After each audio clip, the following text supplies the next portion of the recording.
Bismillahirrahmanirrahim. Assalamu alaikum. Biology 10th and unit number 12. Today is our second lecture of this chapter and we will study today about main components of a coordinated action.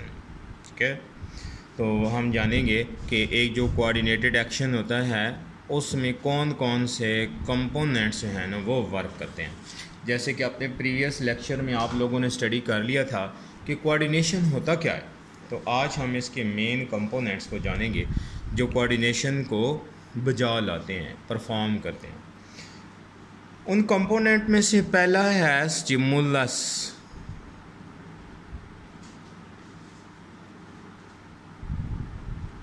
Stimulus, फिर stimulus के बाद second number पे receptors. Receptor के बाद फिर अगला जो component है दैट आर कोऑर्डिनेटर्स। कोऑर्डिनेटर के बाद फिर नेक्स्ट जो कंपोनेंट है that is effector and after effector there is response.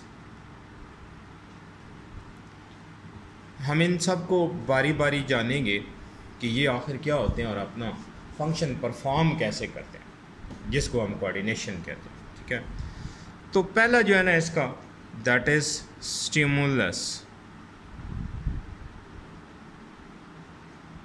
Stimulus, इसकी प्लूरल फॉर्म जो है ना वो स्टिमुलाई कहलाएगी। Stimuli, this is its plural form. बहुत सारी स्टिमुलस होती है। स्टिमुलस होता क्या है, हमारा जो इन्वायरमेंट है ना, हमारे दो तरह के इन्वायरमेंट है। एक हमारा एक्सटर्नल इन्वायरमेंट है जिसमें हम रहते हैं, बाहर जैसे धूप है, ठंड है, फिर इसके अलावा और डिफरेंट रेस्पॉन्सेज हो सकते हैं, जैसे साउंड हो सकती है, फिर डिफरेंट केमिकल्स हो सकते हैं, माइक्रोबीज हो सकते हैं, टच है, लाइट है। तो ये सारे हमारे एक्सटर्नल इन्वायरमेंट में जो फैक्टर्स हैं वो हैं। फिर एक जो है ना वो हमारा इंटरनल इन्वायरमेंट भी है, हमारे बॉडी के अंदर भी है। कहते हैं ना मौसम दिल के होते हैं। अगर बंदे का दिल ठीक है ना, वो अंदर से अच्छा है ना, तो उसे गर्मी भी अच्छी लगने लग जाती है। और अगर वो उसका मूड ख़राब है और उसके अंदर का मौसम अच्छा नहीं है तो उसे अच्छा और ठंडा और खूबसूरत बरसात का मौसम भी बुरा लगता है। ठीक है, तो एक हमारा इंटरनल इन्वायरमेंट भी है। ठीक है, तो उसमें भी चेंज आ सकती है और हमारे एक्सटर्नल इन्वायरमेंट में भी चेंज आ सकती है। तो ये जो चेंज है ना, आइदर इन आवर एक्सटर्नल और internal environment, that is called stimulus. और इसको हम यूं ही डिफाइन कर सकते हैं कि एनी चेंज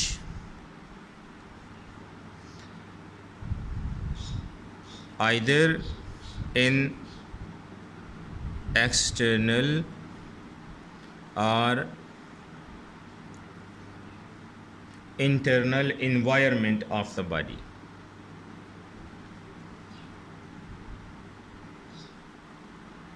ठीक है, which can produce a response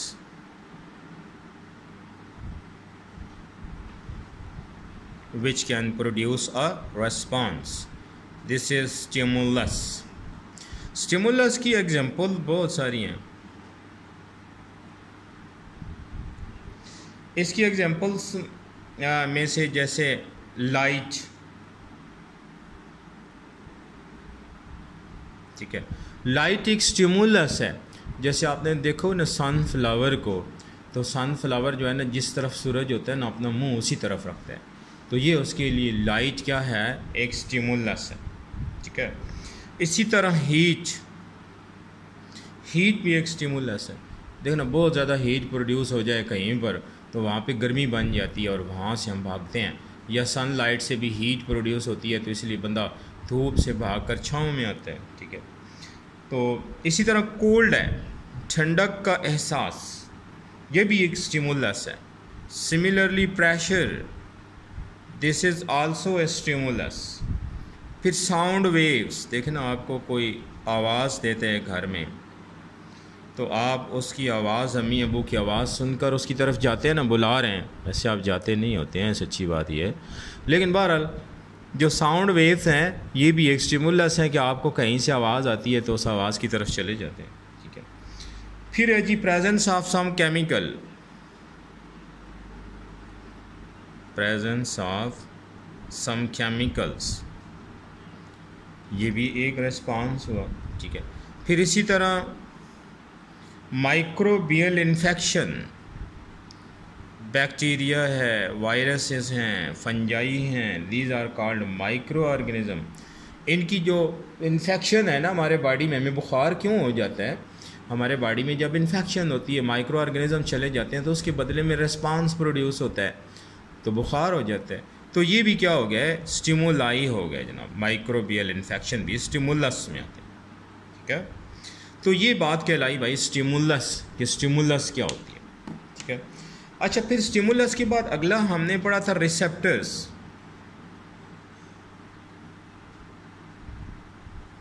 receptor क्या होता है, रिसेप्टर जो है ना वो स्टिमुलस को फील करता है। ऑर्गन्स होते हैं, टिश्यूज़ होते हैं जो कि स्पेसिफिकली होते हैं, बने हुए होते हैं कि वो पार्टिकुलर टाइप ऑफ स्टिमुलाई को रिसेप्ट करें। ठीक है, उसको वो यानी भांप लें। ठीक है, तो इसको हम डिफ़ाइन कर सकते हैं कि द ऑर्गन्स और द ऑर्गन्स, टिश्यूज़ और sales which are specifically built to detect particular type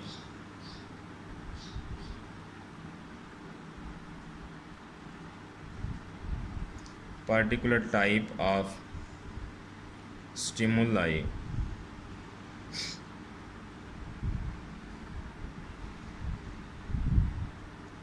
are called receptors।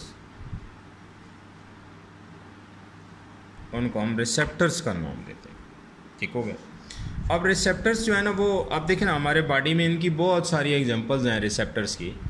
ठीक है,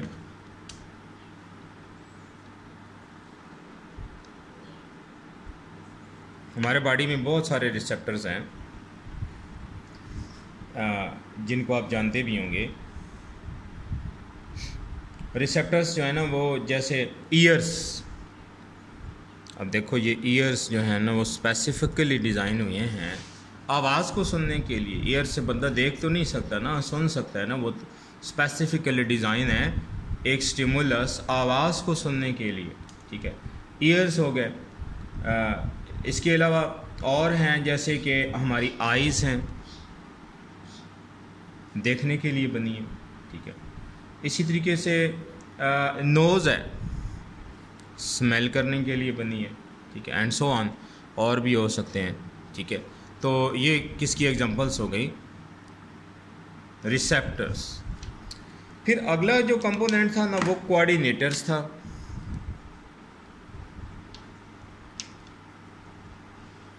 कोऑर्डिनेटर जो है ना वो क्या काम करता है कि जो स्टिमुलस रिसेप्टर्स रिसीव करते हैं, कोऑर्डिनेटर्स जो होते हैं ना वो रिसेप्टर्स की तरफ से जो मैसेज आता है उसको रीड करते हैं और वो फिर आगे मैसेज भेजते हैं पार्टिकुलर ऑर्गन की तरफ जो कि प्रॉपर एक्शन करता है। ठीक है, तो इसको हम कह सकते हैं कि these are organs that receive information from receptors and send messages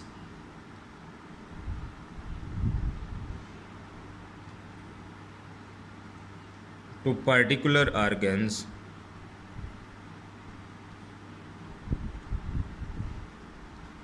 for proper action. ठीक है, तो जो कोऑर्डिनेटर्स हैं ना, वो जो नर्वस कोऑर्डिनेशन है उसमें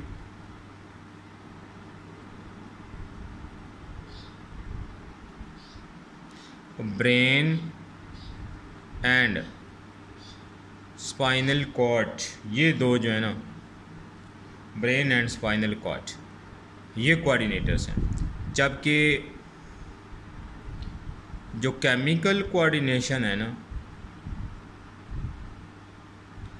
केमिकल कोऑर्डिनेशन में जो जो रिसेप्टर्स होते हैं ना, कोऑर्डिनेटर सॉरी, वो एंडोक्राइन ग्लैंड होते हैं। ये एग्जांपल्स हो गई इनकी कोऑर्डिनेटर्स की। नर्वस कोऑर्डिनेशन में brain and spinal cord, while chemical coordination में endocrine glands, these are coordinators. ठीक है, अच्छा, कोऑर्डिनेटर्स के बाद फिर अगला जो कंपोनेंट है ना, कोऑर्डिनेटर्स के बाद, कोऑर्डिनेटर्स थर्ड पे आया था, जो फोर्थ पे है ना, वो है इफेक्टर्स। इफेक्टर्स क्या होते हैं? ये हमारे बॉडी का पार्ट होते हैं जो कि मैसेजेस रिसीव करते हैं फ्रॉम कोऑर्डिनेटर्स और उसके बदले में रेस्पॉन्स प्रोड्यूस करते हैं। Effectors are parts of body which receive messages from brain and brain ना लिखें, from nervous or endocrine coordinators and produce response, और इसके बदले में रेस्पॉन्स पैदा करते हैं। ये इफेक्टर्स कहलाते हैं। इफेक्टर्स जो है ना, नर्वस कोऑर्डिनेशन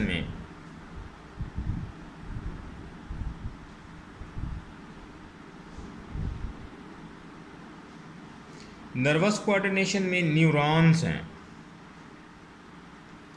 जो कि रिसेप्टर्स, इफेक्टर्स कहलाते हैं। जबकि एंडोक्राइन सिस्टम में जो इफेक्टर्स हैं ना, वो हार्मोन्स होते हैं, हार्मोन्स। ठीक है, तो ये इफेक्टर्स की बातें हैं। अच्छा, फिर जो लास्ट वन टॉपिक है ना, लास्ट वन कंपोनेंट है, सॉरी, ठीक है, ये आपके पास स्टिमुलस फर्स्ट था और रिसेप्टर्स सेकंड पे था, सॉरी मैंने इसको 1 नंबर दिया हुआ है, तो इसको मैं ज़रा इरेज करके स्टिमुलस को ही इरेज करता हूँ और इसकी जगह मैं लास्ट वन लिखता हूँ, that is response. 5th number पे रेस्पॉन्स। रेस्पॉन्स क्या होता है कि ये एक एक्शन होता है जिसको परफॉर्म करते हैं effectors on receiving message from the coordinator. It is a response. ठीक है, रेस्पॉन्स वो performed by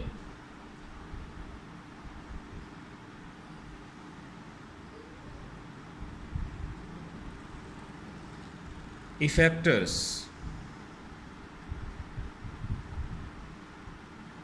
on receiving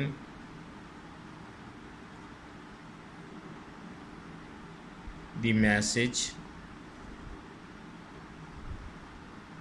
from brain